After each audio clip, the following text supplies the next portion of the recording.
Yes, if you have a giant mansion and an indoor swimming pool and three big personal cars, it might not cover all of that. But for regular families that are hardworking, it puts more money in their pockets. No, it doesn't. Except, and here's one of the things that really frustrates me, Pierre Poilievre and his Conservatives are holding up that doubling of the rural top-up. That's hundreds of dollars going into pockets of rural Canadians that are not going to be landing on April 15th because the Conservative Party in Ottawa is blocking that doubling of the rural top-up because they are so ideologically opposed to both fighting climate change and putting more money in the pockets of Canadians. So I'm going to choose to believe Danielle Smith of a few years ago, before she started playing politics, when she said the price on pollution puts more money in the pockets of her and her family than it costs, because that's the reality for 8 out of 10 families across the country. No. So I take it that that's a no, that you're not going to have a meeting? We had a meeting on carbon pricing, and every single premier came together to work on establishing a pan-Canadian framework on climate change years ago.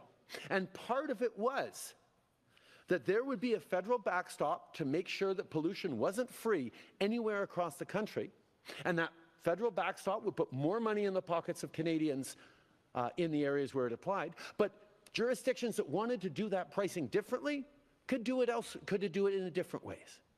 Prime Minister, your government has had a number of announcements on rentals this week. On the mortgage side, would you to the Finance Department pushing insured amortizations to 30 years or more for those who are renewing their mortgages or getting mortgages?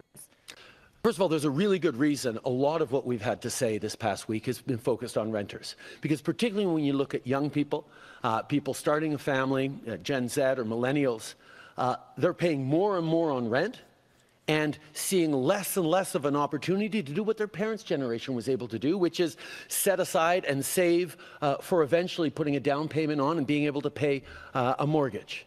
The irony is, young people paying and young families paying more and more every month on rent are not getting credit for it, among other things. If you pay $2,000 a month in mortgage payments, that goes to your credit score, you become more reliable, you become someone that banks are going to lend more money to. You're spending $2,000 a month every month paying off your rent responsibly and properly. Banks should be able to see that and say, wow, you could handle a mortgage payment. We should be lending you money so you could get into your first home.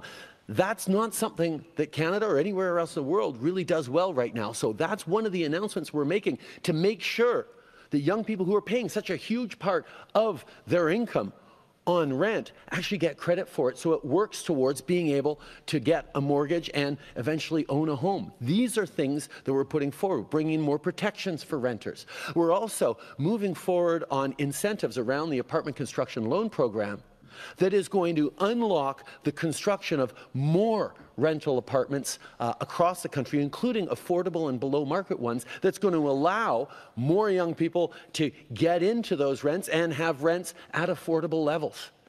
The challenge is so many people have good jobs, but it's housing that is pushing them out of balance within their incomes. So yes, we've done a lot of emphasis on mortgages, on rental.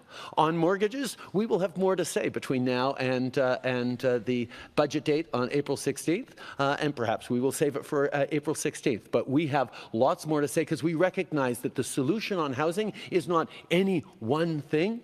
It's all of us working together in all different ways, in all sorts of different solutions, bringing together a truly Team Canada approach that reflects the diversity of this country, the reality of the challenges people are facing, and creates those solutions that are going to give people optimism and hope for now and into the future.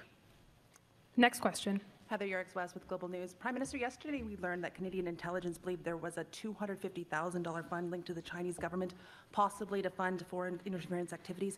When were you made aware of that intelligence? Obviously, the question of foreign interference is one that is extremely important, and that's why, as a government, we put in place significant measures to ensure answer the that question. For example, our elections continue to be free and fair, despite When what were you we briefed? have known Come on, man, it's simple. for years is ongoing attempts at interference by various We foreign know actors. it was 2020. This has been We going know on you were for briefed years in and 2020. decades, not just in our democracies, but in our businesses. And then you held an in election our again in academic 2021. We all know. institutions, and We all know, dude. particularly in diaspora communities who are vulnerable to interference and negative engagement from their home countries. That's why it is a good thing that the task forces and reports and analyses that our professional public servants and our security agencies did on the 2019 and 2021 election concluded that those elections were free and fair. The outcome was decided by Canadians, despite We attempts just by had Hong foreign Dong actors in the to foreign interfere. interference the public That's why, inquiry, and he we said that have his right riding was now, compromised. a commission looking into this, bringing forward new information and highlighting it for Canadians, but also making recommendations about what we can Aaron continue O'Toole to do said he even felt like his more riding was to ensure we're compromised. protecting our democracy and our institutions. But nope, the election went I look forward fine. to answering questions from the commission next week when I appear. We can't wait for you to appear. The Foreign Interference Commission yesterday say that your national security advisor received CSIS intelligence in October 2019, suggesting there were irregularities in the 2019 Liberal nomination race in Don Valley North that Han Dong won. Did your national security advisor make you aware of that information at the time? I look forward to taking all sorts of questions at the commission next week. You'll say the same thing at the commission next week. You won't answer the question. Bonjour, à l'Institut de